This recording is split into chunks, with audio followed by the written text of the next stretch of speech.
Nella NG officiel. Nella NG. Écoute, like et abonne-toi à Nella NG officiel sur YouTube. Nella NG officiel. Pour l'actualité musicale congolaise, art et divertissement, écoute la voix d'or. Nella NG te dit toute la vérité. Aujourd'hui, c'est un peu spécial. Comme vous êtes en train de voir, ces images nous avons prises dans la chaîne HM TV. L'une de leurs journalistes était descendue sur place en direct dans la maison familiale de Madame Elombe, là où le deuil se tient, et a recueilli des informations, a recueilli de témoignages concernant Madame Elombe. Et il y a aussi sa famille qui a parlé, toujours dans cette vidéo, dans le cadre seulement d'honorer une si grande tête, cette dame qui a mis la joie dans le cœur de nos enfants. Dans le cadre de l'honorer, c'est la NG officielle, nous avons décidé de faire autrement. Alors notre collègue a pris soin de descendre sur le terrain chez HMTV, que nous avons pris ces images ici. Suivez la vidéo, abonnez-vous sur la NG officielle, cliquez la cloche de notification, aimez la vidéo, commentez et surtout partagez la vidéo. Suivez cette vidéo, donnez-moi vos avis dans les commentaires.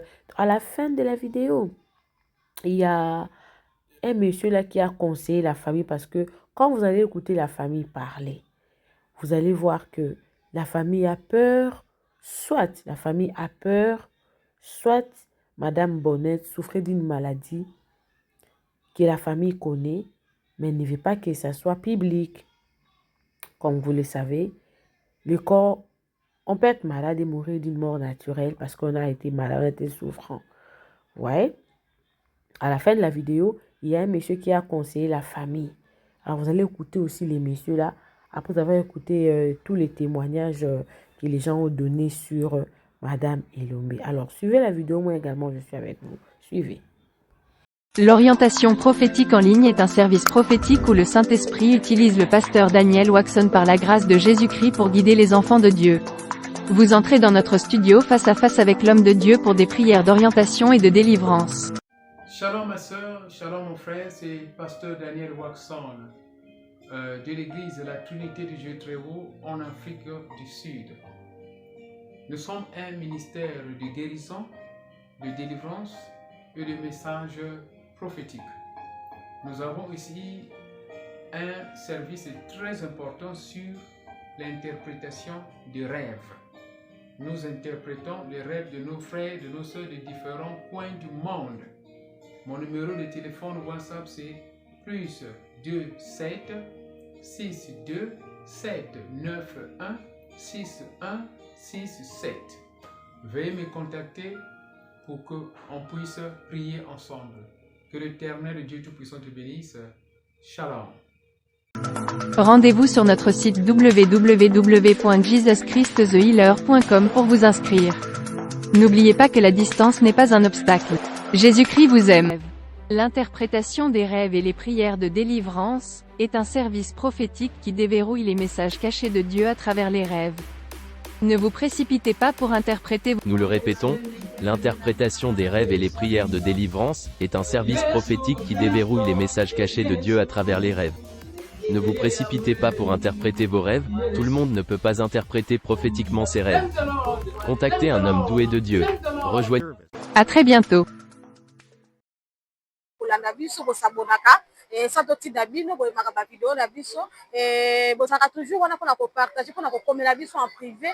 Comme vous remarquez na sima na ngai déjà esa photo ya Madame Bonnette Elombe aza enseignante oyo atikaki biso récemment atikaki biso le lundi vers 12h suite d'une courte maladie et tout ça awa na quartier pona kosola na bana quartier kosola na famille. Qu'est-ce qui s'était passé en fait? Madame Elombe Askabelaki, parce que à part wana il y a beaucoup de rumeurs ou encore des spéculations et ça s'est passé sur la toile par rapport à loi ya Madame Elombe et makambo bimaki et belé. En tout cas il y a beaucoup de versions au ebimi par rapport à loi na ya. En tout cas on a trouvé bon ya koya na quartier akoya na famille pour en parler na famille pour en parler aussi na ba voisin et puis na bato nyonso oyo bamekaki kovivre na ou encore bande kovivre na madame Elombe ezalaki événement moko boye ezalaki un peu choquante oyo bato ebele vraiment bazalaki sensible mpona yango bato ebele vraiment basalaki bacrise voire même na école parce que bomoni na école bana classe oyo madame Elombe bandeki koencadre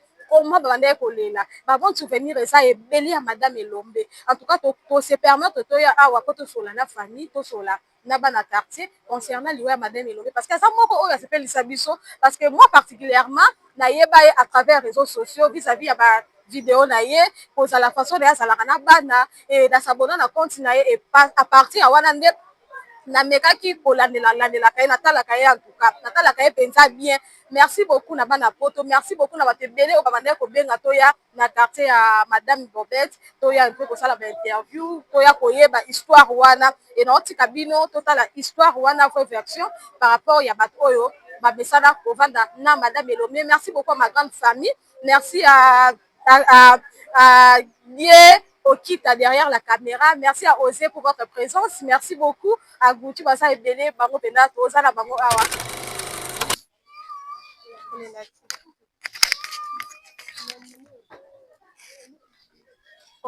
Comprenez vraiment, émotion eza makasi, émotion vraiment eza makasi, émotion eza penza makasi.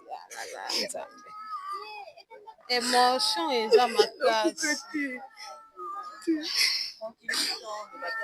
loba ata mokie kasi naloba nini nazalaki na ye nazala na ye naliaka na ye memisi nalala ne mbetu moko nakuboni ezalaki maboneti akufi nakuboni ti zala makasi s'il te plaît zala makasi ok ovandaki na ye makambo kobela okaki yango te bino bozalaki na ye te nokeke maboneti aobela kotaki hôpital mais o maladi abeli nayebi te naokopo te lobi naokaka ko maboneti akufi parce que oza motu moko boye kolobaki oza mwana oyo pene ozalaki na est ce que eza banda ofutela tina hôpital akotaki mpasi abotaki mwana na ye ozalaki wana est ce que na ndenge bwanda osola na mama bonete azalaki na baproblème na bato parce que oza motu banda olala na ye azalaki na baproblème na bato te azalaki mama mo social voilà même sikutu azalaki so baofuta ye kutu banda ota tozalaka 3 personnes azalaka même ici so baofuta ye mo abengi biso toke même ici banque tokezwa mbongo omwa toleka kuna toke eza asoma biso biloko olia nakoka te. Ok, comprenez eza émotion vraiment et condoléances vraiment nous à la makasi s'il te plaît nous à la makasi. Voilà, bonjour Yaya. Bonjour madame. Comment on est? Stavina. Maman Stavina, mes condoléances hein. Merci. Dans le matanga tout le monde là tu peux déjà noir.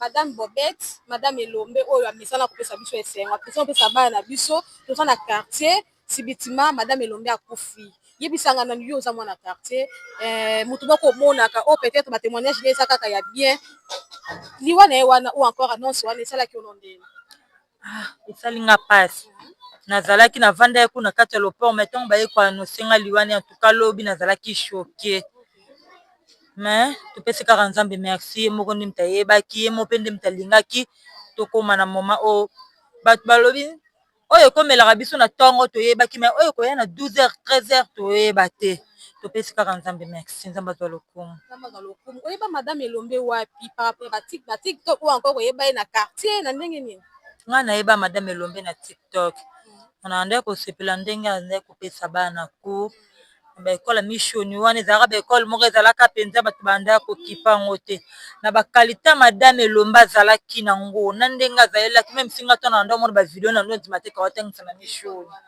kobinisa bana omona mwana aza so na mposa kokima classe te bana bakoma omona classe lokola salle donc bana bazosepela mwana mbula ebeti boye atomboli mwana kotisi na salle kobinisa bana en tout cas bana bazalaki heureuse mais lelo apesi pasi na mitema bana wana ya mike baza tellement choqué conseil nga ndenge naloba ya suka ke bamadame oyo na bamesi oyo batikali soki bakoapprendre comportement ya madame Elombe ekozala bien mpo bana na biso pe bazala ba heureuse bana na biso batanga malamu parce que so mabe eza na école mwana okende classe te mais ntango mwana azokende ebikende lelo madame alobaki na nga boye tokosakana boye omona bana nyonso ezotombola enseignement na biso conseil nazopesa bamadame oyo batikali na bameso batikali bazala rigueur te bazala dulu kwa madame Elombe. Ok, lelo ba spéculation ebimi ebele par rapport ya liwa madame Elombe parce que osali mpe moto osalaka réseaux sociaux ba version ebimi ebele qu'on se le dise akufi na mbasu akufi na poison asali boye bino boya bana quartier et toyebi te est ce que bamakambo nyonso no bande koyoka ngo te oyo liwa na ye ata na biso toyebi te yebika nzambe ye moko mbasu oyo bango balobaki biso tomoni yango te cancer de sein tomoni te mwana kutu ya bebe abotami na 10h na 20h akufi nzambe ye moko nda yebi liwa na ye eyebi nzambe na ye moko oyo bazoloba baremere mike mike atuka toyebi yango te eloko nga na ngai nalobaka yango. Merci beaucoup Nathan Opesibiso. En tout cas, merci beaucoup, ça fait trop mal pour continuer toujours. Pour continuer toujours à interview na biso Yaya, bonjour. Bonjour. Mes condoléances, hein. Merci. Par rapport il y a madame Elombe asa moi na quartier na bino et puis moko oyo biso toyebe par rapport ya ba vidéo ya salaka osa moi na quartier et kota l'ambiance oyo madame Elombe bande ko partager na bana biso ndo sa no ndenge.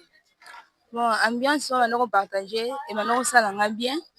Parce que façon d'être na ye ya vivre na quartier azwaki mutu nyonso na génération na ye ayebaki kovanda na mwana mokie na mokolo comportement na ye ezalaki plein na bato ayebaki te ke o abeta mutu libaku non azalaki lokola comédienne moko boye kosekisa oye place ye ezali fasekisa kaka fa kosala eloko moko boye en plus présence ye ezalaki soki mutu amoni ye kaka fa monaka esengo moko boye madame Elombe bina ndongo binaka wana makobina na ye wana banzembo na ye nzembo nini mpena oyo koretene banzembo eza ebele le chapeau etombe wana surtout bana so babandi kobina yango fozalaka na esengo soki biso lelo tozwi mwa sentiment kotangisa bana na biso parce que à travers na ye parce nayebaka jour moko ya boye na veni amoni nga na vandi na ogangela mwana esinga non ese mwana okozwa ye totie na classe abana kobina badansi moko boonga mpe na bina donc nasekaka bongo apartir wana nde naye komona ke ntango akufi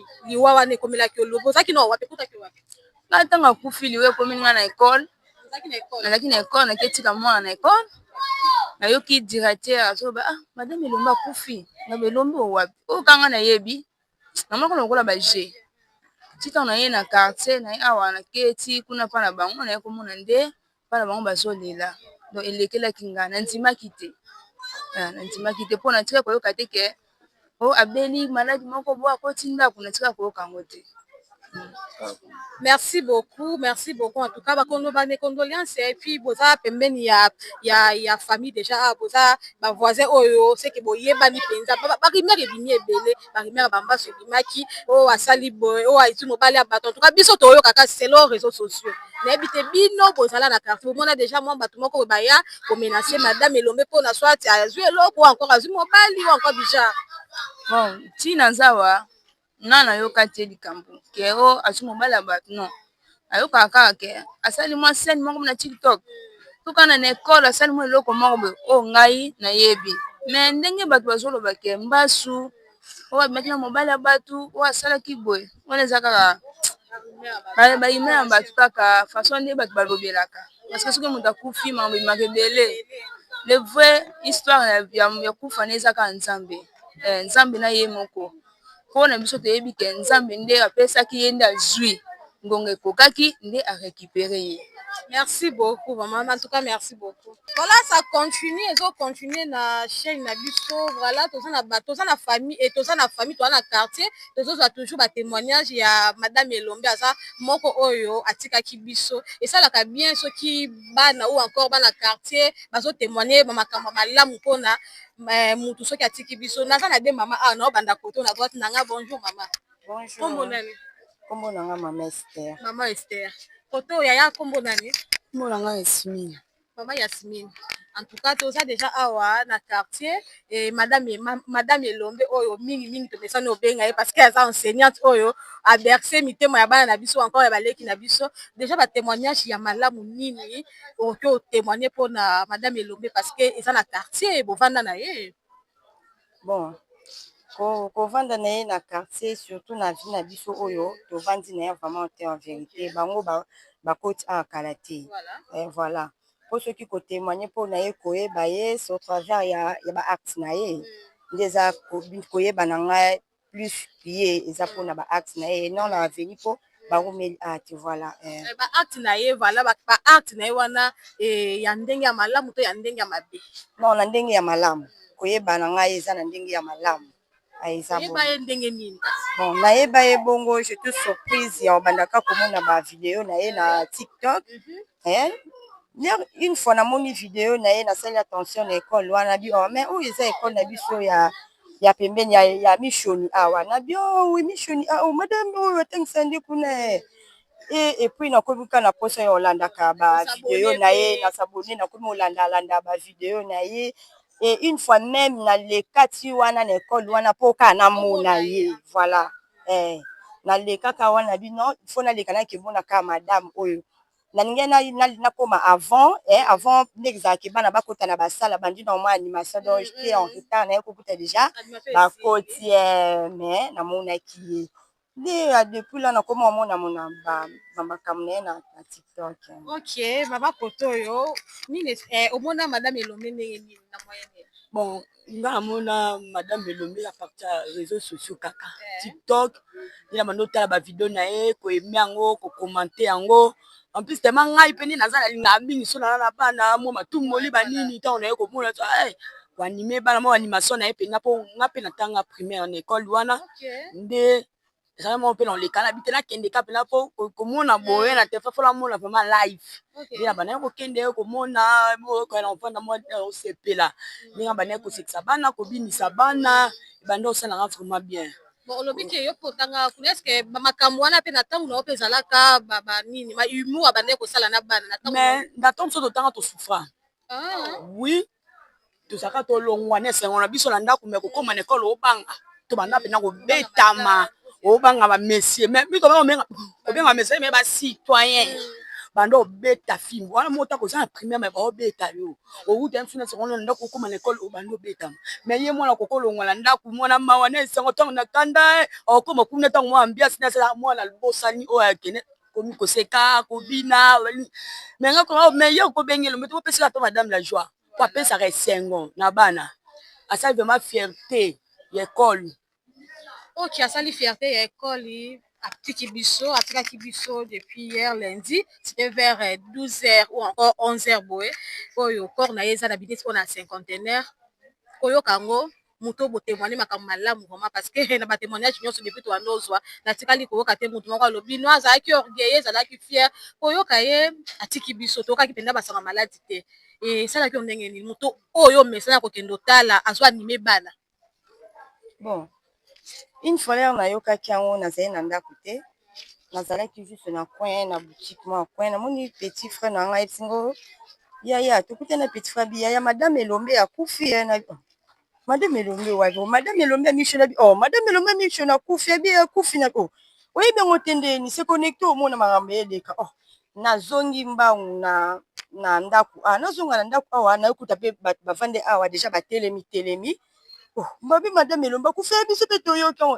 donc à quelques minutes bato bakoma okita nous étions on les prenait comme des aventures on est là tout le monde bakoma okita allez un moment ba voiture oyo totika corps na cinquantenaire ba voiture ekomi kokita le vraiment nous étions tous émotionnés bato nyonso bazalaki donc émotionnés totelemi tokiti tomati donc esala biso passe parce que eza madame oyo toyebaki annonce epesani motu nyonso vraiment nga vraiment na sepia na baacte na makambo na ye wana na baambiance na ye wana na sepia nango makasi voilà.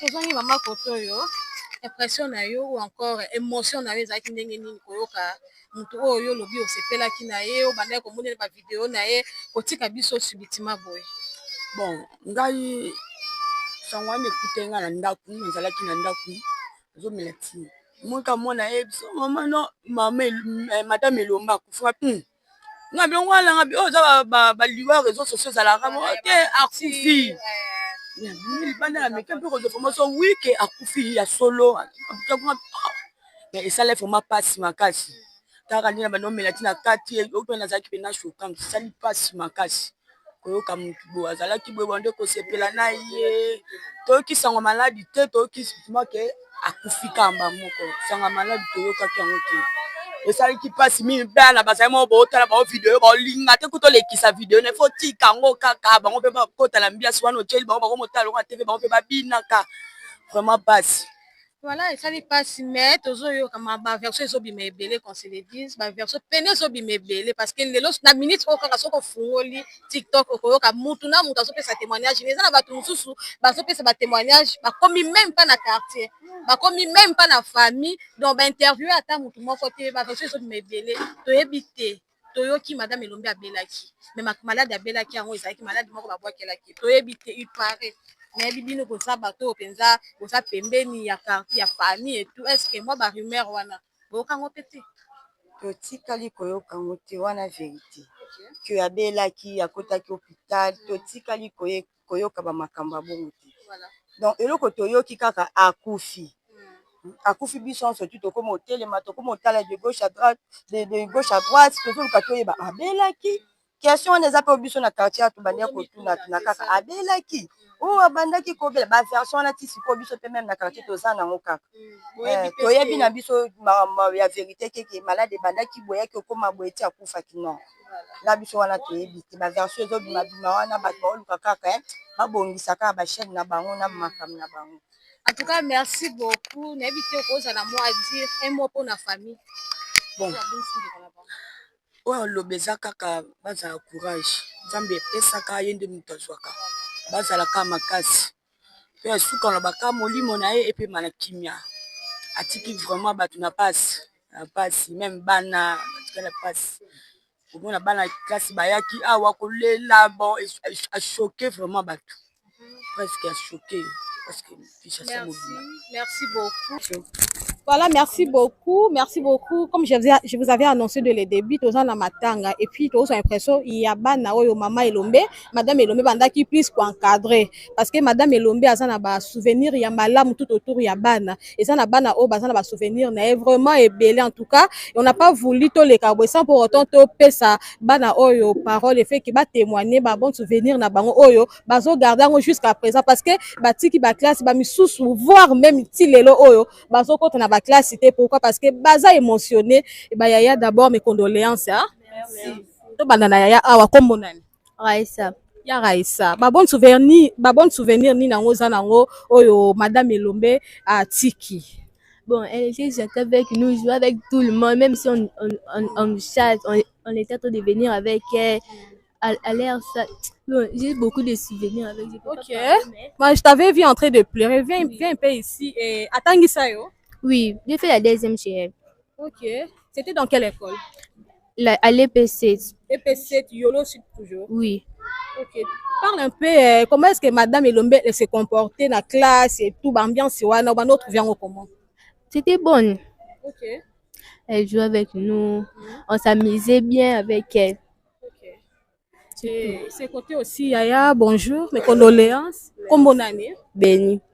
Yaya Béni, tout le monde a matanga madame Elombe. C'est-à-dire que aux garder ma bonne souvenir et belé. Et madame Elombe, ni a sala oyo et marqué au tilelo oyo au tiki classe oye ko la madame Elombe. Azaki gentille biso. Bando c'est qui c'est biso. Nyon soit bien.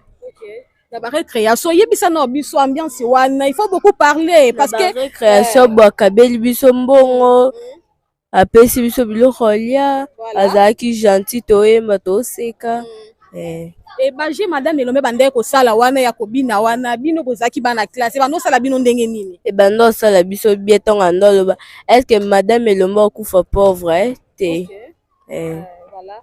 Et Yaya, les sous na de quoi Yaya, mes condoléances encore. Merci. Et ça fait trop mal. Non, mon déjà l'ingo la me coller la tête parce qu'on a besoin que oh le bas même moukié. Et déjà madame Elombe a tiki biso. Liwa wana tango yoka kiango c'était comment? Oyoke la kiango wapi? Bon, nazaki na école na bando yande na biso abenginga ayebisinga.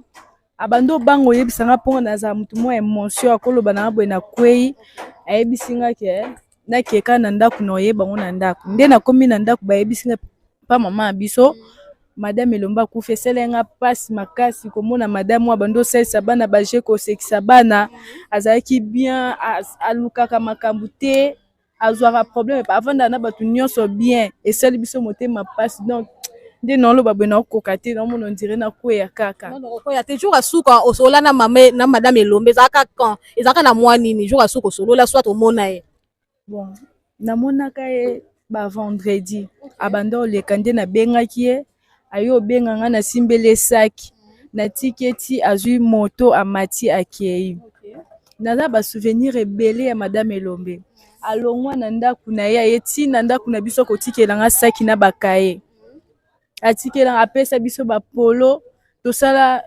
publicité ya savon adem tosala biloko ebele bon. Voilà, comprenez, elle est émotionnée, elle est choquée parce que Madame Elombe a toujours dans souvenir, il y a bien et voir même Bana, bazo témoigner toujours makamou ya malam oya sali et puis toujours continuer toujours à présenter ba condoléances na famille ya Madame Elombe ainsi que ba proche na yenyon et puis bazala na mutema ya ko supporter parce que ko perdre mutu malamu et ça toujours beau et puis tout le monde a ba maman penza bazo lela ba maman baza ebele ba maman bazo lela donc mutu moko boye elle ne cherchait pas trop de problèmes vraiment azaki mutu moko boye abande ko fréquenter penza bato azaki penza mutu ya bato parce que kota la bana classe kota la bana et abande penda ko mema en plus tozongi susu awa et sangwana ezwaki wapi aya ezwaki nga na ekole ye moto ayebisi yanga bamonaki bapiblie na TikTok nde ayebisi nga ke madame elombe akufi nazalaki etone Essine. Ok, voilà, merci beaucoup. Et là, on okoko senga na famille à Madame Elombe, peut-être moi pour réconforter, bango voilà, et bazala mutema yakuni ne peno ko lancer message pena pour la famille à Madame Elombe. Bakangaka mutema déjà ke nane loko lobate. Voilà, merci beaucoup. Et voilà, ça continue dans notre chaîne HM Télévision. Comme vous avez annoncé, Naza Awa.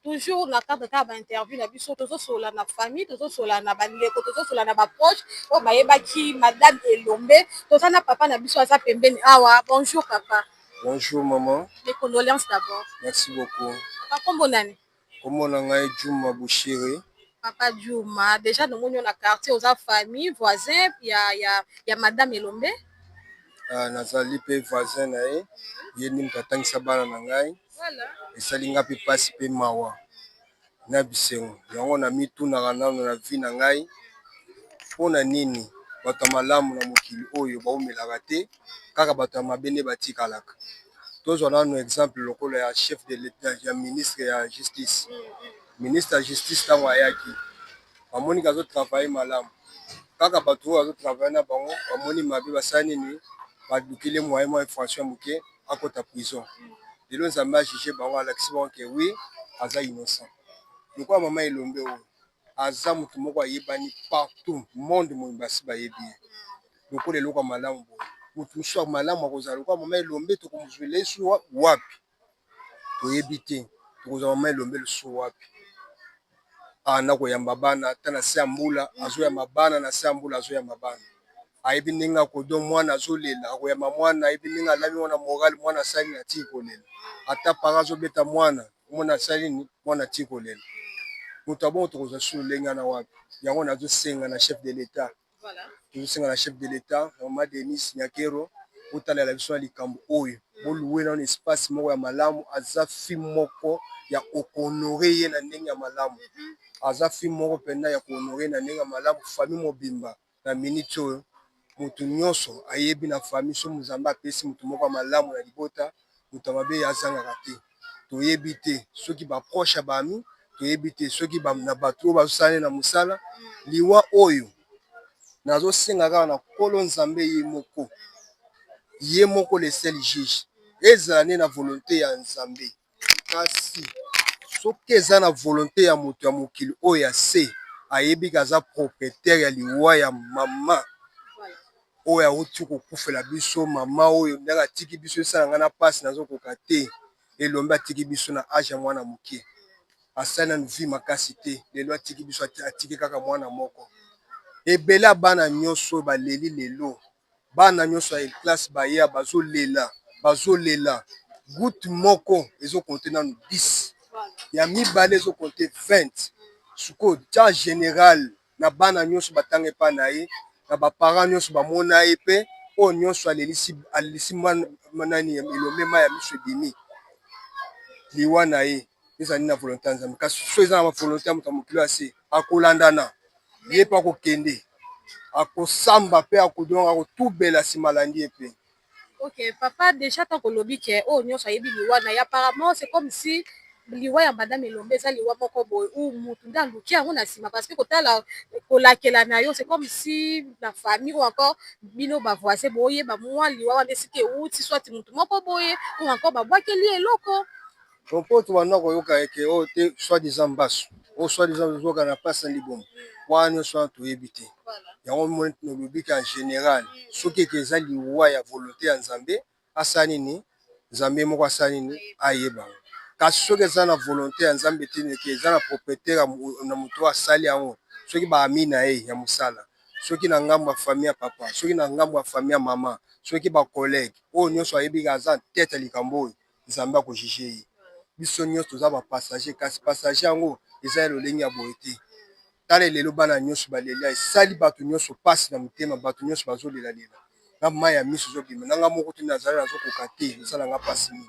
Oyeba madame Elombe wapi na niveau ya réseaux sociaux to ndeka bovanda na quartier. Na réseaux sociaux pe bana pe bazotanga kuna pe baleki na pe batanga pe kuna. Bango nyonso ne toza toyebi ndenge ano kofana na ba élèves. Ibanda kosala bien na bana. Omoni biso awa famille biologique ya Bonnet Elombe yango. Oyo na gauche nanga tata na ye Pascal Elombe. Ngai noko na ye biologique. Yaya na mama na ye ngai Boni Yamvwa. Toye kopesa ba détail ba précision pona liwa ya Bonnet. Bonnet azalaki hospitalisé na centre hospitalier moko ya place. Ba famille esali nyonso ba camarade mususu basali nyonso malheureusement Nzambe abengisi ye. Yango wana toza na mawa mingi libote toza na mawa mingi ko perdre moi na 28 ans. Tozali pe na très touché na ndenge peuple congolais bato ebele comme ayebana kimingi baza ko approcher biso ko kabola mawana biso mais loko tingi to loba yango oyo akufi famille et mandaté mutu te asenga enquête famille et mandaté mutu te asala autopsie akufi na maladi yango na biso toza kozela oyo nyonso azali na mawa na biso ebele deja baza kosumanifeste koya pembe na biso kokabula mawa na biso eloko toza nango ya koloba yango wana ezali likambo ya gauche droite te mwana akufi na maladi tozobongama mpo tokunda ye bino nyonso bokoyeba programme mpo kosala batangana topesi bino merci mingi tosepeli mingi toza na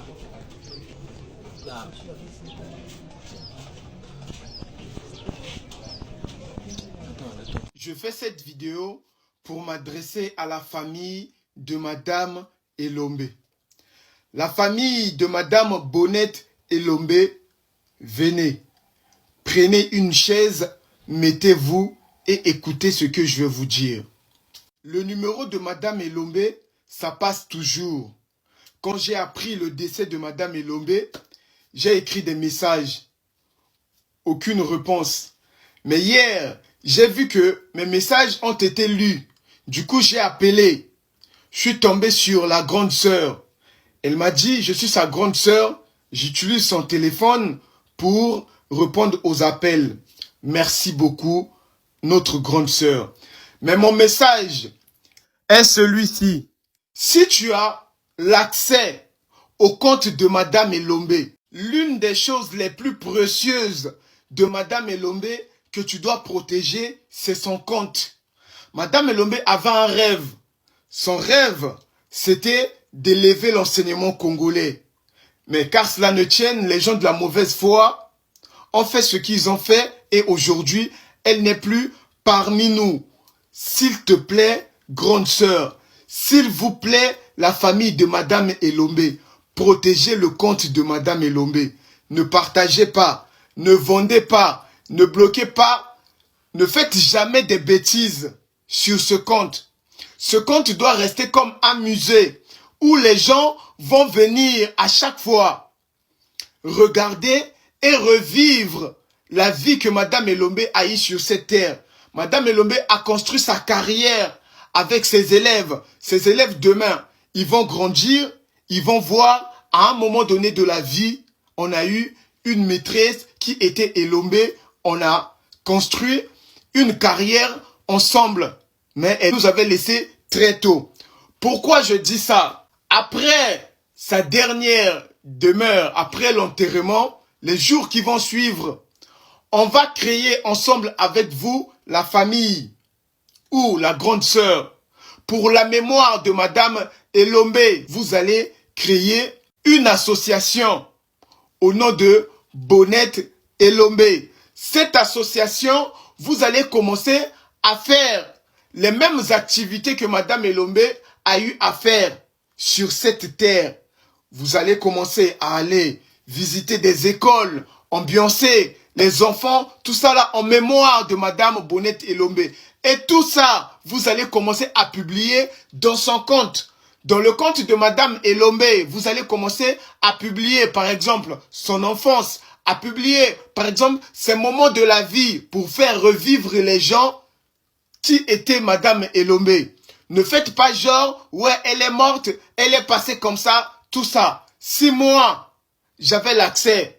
Là même, je regrette quand elle me disait, ouais, vas-y, tiens mon mot de passe et tout, nanana. Je disais, non, moi, je ne peux pas gérer ton compte. Gère toi-même le compte. Moi, je gère juste le côté boostage et tout ça, tout ça.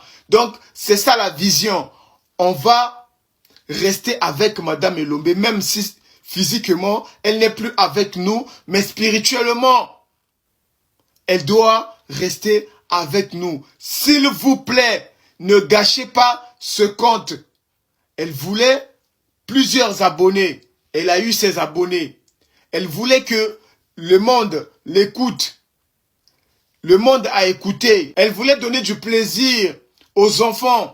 Elle a fait. Mais s'il vous plaît, ne faites pas genre, ouais, elle est morte après l'enterrement, nanani. Non, après l'enterrement, c'est là que la vie vraiment de Madame Elombe doit commencer. Ne regardez pas mon attitude. Je suis toujours en mode traumatisé parce que jusqu'à maintenant, je ne crois pas que ma maîtresse, elle est morte. Donc, sa sœur a son téléphone. Si elle rentre vraiment dans son téléphone, elle écrit DDO. Elle va voir l'intimité de moi et Madame Elombe. Mais ce n'était pas dans le mauvais sens. C'était juste une relation entre le coach et son élève. Donc, voilà, je vous aime beaucoup. Bisous. L'orientation prophétique en ligne est un service prophétique où le Saint-Esprit utilise le pasteur Daniel Waxon par la grâce de Jésus-Christ pour guider les enfants de Dieu. Vous entrez dans notre studio face à face avec l'homme de Dieu pour des prières d'orientation et de délivrance. Shalom ma soeur, shalom mon frère, c'est pasteur Daniel Waxon de l'église de la Trinité du Dieu très haut en Afrique du Sud. Nous sommes un ministère de guérison, de délivrance et de messages prophétiques. Nous avons ici un service très important sur l'interprétation des rêves. Nous interprétons les rêves de nos frères, de nos soeurs de différents coins du monde. Mon numéro de téléphone WhatsApp c'est plus 27 62 791 6167. Veuillez me contacter pour qu'on puisse prier ensemble. Que l'Éternel Dieu Tout-Puissant te bénisse. Shalom. Rendez-vous sur notre site www.jesuschristthehealer.com pour vous inscrire. N'oubliez pas que la distance n'est pas un obstacle. Jésus-Christ vous aime. L'interprétation des rêves et les prières de délivrance est un service prophétique qui déverrouille les messages cachés de Dieu à travers les rêves. Ne vous précipitez pas pour interpréter. Nous le répétons, l'interprétation des rêves et les prières de délivrance est un service prophétique qui déverrouille les messages cachés de Dieu à travers les rêves. Ne vous précipitez pas pour interpréter vos rêves, tout le monde ne peut pas interpréter prophétiquement ses rêves. Contactez un homme doué de Dieu. Rejoignez. À très bientôt. Nella NG officiel. Nella NG. Écoute, like et abonne-toi à Nella NG officiel sur YouTube. Nella NG officiel. Pour l'actualité musicale congolaise, art et divertissement, écoute la voix d'or. Nella NG te dit toutes les vérités.